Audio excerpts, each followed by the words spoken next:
Without emerging from the shadows, the doctor said that he had already answered it.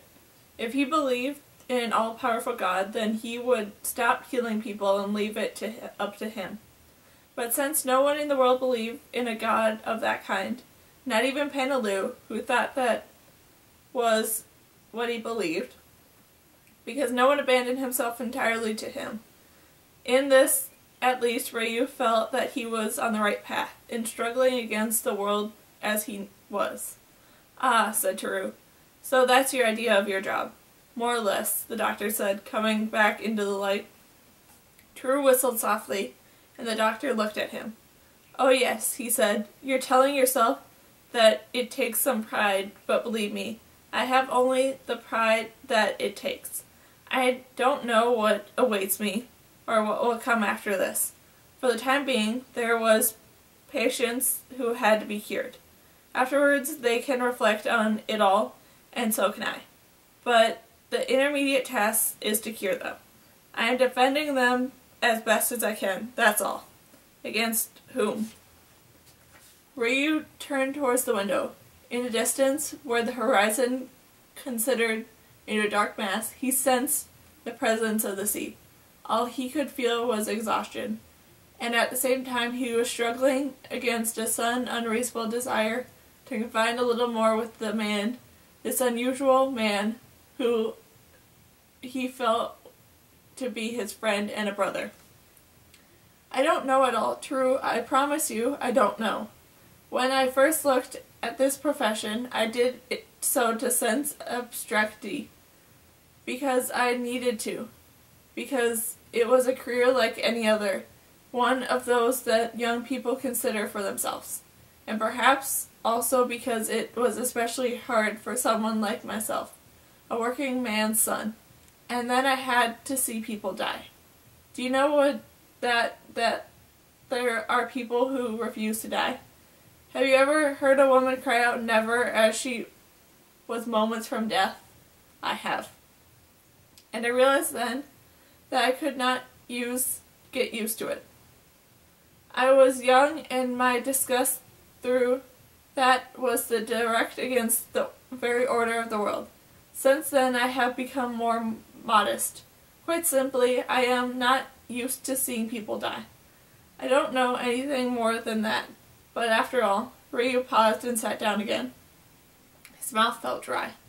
"After all," Teru said softly. "After all," the doctor continued, hesitating again and looking closely at Teru.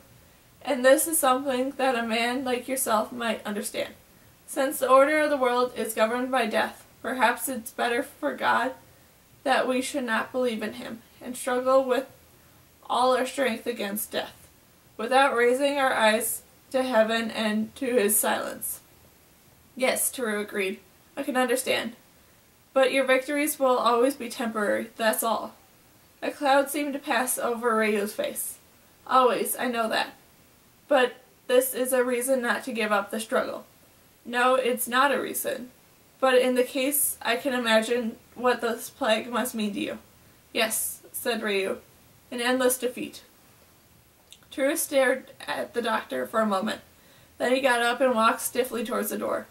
Ryu followed, but when he was about to catch up to when Teru seemed to be staring at his feet, said, "Who taught you all about that, doctor?" The reply was instantaneous. "Suffering." Ryu opened the door of his office and, in the corridor, told Teru that he would come down as well, since he had to see his patients on the outskirts of town. Teru offered to accompany him, and the doctor accepted. At the end of the corridor, they met Madame Ryu, and the doctor introduced Teru to her. "A friend," he said. "Oh, Madame Ryu," he exclaimed. "I am very pleased to meet you." When she left, Teru turned his back to her again. The doctor tried in vain to put a laughing light on, and the stairway remained plagued in darkness. He wondered if this was a result of some new economy measure. It was impossible to tell. For some time now, everything in homes and in towns had been breaking down. Perhaps this was simply because the concierge and people in general no longer took care of things. But the doctor did not have time to wonder about it because Teru's voice was echoing behind him. "One more thing, doctor. Even if it seems ridiculous to you, you are quite right." In the darkness, Ryu shrugged his shoulders.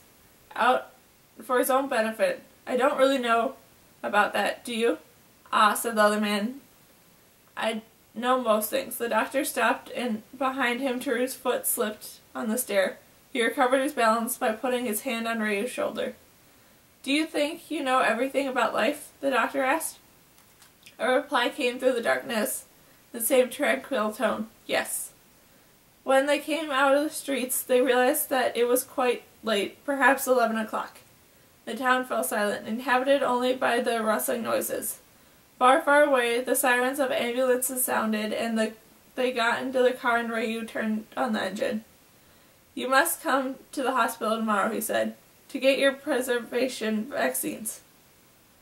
But once and for all, before you become involved, tell yourself that you have a 1 in 3 chance of surviving." "Calculations like that are meaningless, doctor. You know that it is as well as I do. 100 years ago, the outbreak of plague killed all the inhabitants of a town of Persia, except a man who washed bodies, who had carried on with his job throughout. He got his chance in 3. That's all," Ryu said, and suddenly the sound of voices was duller. "But it's true. We still know nothing about this matter." They were reaching the outskirts of the town. The headlights shone in the empty streets. The car stopped. When he was standing next to it, Ryu asked Teru whether he wanted to come in. The other man said he did. In a brief light, the sky lit up the faces, and suddenly Ryu gave a friendly laughter. "Come now, Teru," he said. "What makes you want to get involved in all this?" "I don't know. A sense of morality, perhaps?" "What morality?" "Understanding." Teru turned towards the house, and Ryu did not see his face again until they were in the old asthmatic's flat. Teru started to work the very next day and mustered his first team was about to follow by many others. However, it is not the narrator's intention to attribute more significance to this health group than they actually had. It is true that nowadays many of our fellow citizens would, in his place, scum up the temptation to exaggerate his role. But the narrator is rather inclined to believe that by giving too much importance to a fine action of many end up paying for the indirect and powerful tribute to evil, because in so doing it implies that such a fine action is only valuable because they are right. And the Milek and indifference are far from common motives in action of men. The narrator does not share this view. The evil of the world comes almost always in ignorance, and goodwill causes as much damage as ill will, if not for enlightened. People are more often good than bad, through the fact that not to question, but they are more or less ignorant. And this is what one calls vice or virtue. The most appalling vice is being arrogant, and the think to know everything, which is consequently authorize itself to kill. The murderer's soul is blind, and there is no true goodness or fine love without greatest possibility degree of clear-sightedness. This is why the health teams that were organized thanks to Teru should be viewed with satisfaction, but also objectivity. So the narrator will not be doing an eloquent eulogist in the determination and heroism to which he attaches only a moderate degree of importance. But he will continue to be a historian of the heartaches and the soul-searching of the plague imposed on our fellow citizens at the time. In reality, was no great merit on the part of those who dedicated themselves to health teams, because they knew that it was only thing to be done, and not doing it would have been incredible at the time. The teams helped the townspeople to get further into the plague and to some extent convince them that science and disease was here, and that they had to do whatever they needed to be done to overcome it. So because the plague became a responsibility to some of us, it appeared to be what it really was, a matter of concern for everybody. That is all very well, but with no congratulates or schoolmaster for teaching the 2 and 2 make 4. One might perhaps congratulate him on choosing a fine profession. So let us say that it is laudable of Teru and others that have chosen to show the 2 and 2 make 4, rather than otherwise, but let us also say that shared this good impulse with the schoolmaster, and with all those who think as he does, who are more numerous than people think, to credit of humanity at least. The narrator's view, moreover, he is well aware of the objection that you might make of him, namely that those men were risking their lives. But there always comes a time in history when the person who dares to say that 2 and 2 make 4 are punished by death. The schoolmaster knows this quite well, and the question is not to reward the punishment awaits the demonstration. And if knowing whether or not 2 and 2 makes 4, for those of the townspeople who risk their lives, they do not decide whether or not they were in the state of plague and whether or not they should try and overcome it. A lot of the new mortals appear in the town at the moment, saying that nothing was that of use and that they should go down on their knees. Teru, Ryu, and their friends could answer this and that, but the conclusion was always that they knew it would be. One must fight in one way or another, and not go down on one's knees. The whole question was to prevent the largest possible number of people from dying and suffering of this definitive separation. There was only one way to do this, which was to fight the plague. There was nothing admirable about the truth, it simply followed a logical consequence. This is why the natural for old Castell to be put in his trust and energy into making serums on the spot. And whatever was on hand, Ryu and he hoped that the serum made the cultures from the microbes that was infecting the town would be more directly effective to any serum brought from the outside. Since the microbe differed very slightly from the bacterial of the plagues that traditionally defined, Castile hoped to have his first serum quite soon. This was also why it was natural for Grand, who had nothing heroic about him, to be changed in charge of a sort of secretaries of health organizations. And the section of the team up by Teru had engaged in the task of preventive assistance in the overpopulated districts. They were trying to encourage essential hygiene, and were checking out lofts and cellars, and had been visited by the disinfectant squad. Another section was the health team helped the doctors during home visits, transported plague victims, and even later, when they were no longer at any trained staff, drove ambulances and horses, and required regulations the stricter task which Grand had agreed to. From this point of view, the narrator thinks that even more than Ryu and Teru, then Grand was the real representative of the quite vulture and inspired by the health teams. And says yes without hesitating, with his habitual goodwill. He asked only the useful small ways. He was too old for anything more than that. He could give his time from 6 in the evening until 8. But when Ryu thanked him warmly, he was surprised. There's nothing hard about it. We all have the plague and we must get rid of it. Ah, if only everything was so simple. And he went back to his sentence. Sometimes in the evening, when he worked on the card index was finished, Ryu spoke to Grand. Eventually brought Teru into the conversation, and Grand confided in the two comrades with more and more evident pleasure. They were interested in the follow of the participant work that Grand continued in the midst of the plague. Eventually, they too found a sort of outlet in it. "How is the horsewoman?" Teru often asked, and Grand would inevitably reply in a pained smile. trotting along, trotting along.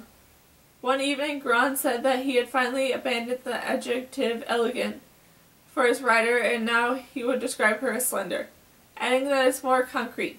Another time he went to the two listeners, and the first sentence in his adoration. On a fine May morning, a slender woman was riding magnificent swirl mare through the flowered adventures of the Bourse de Barcelona.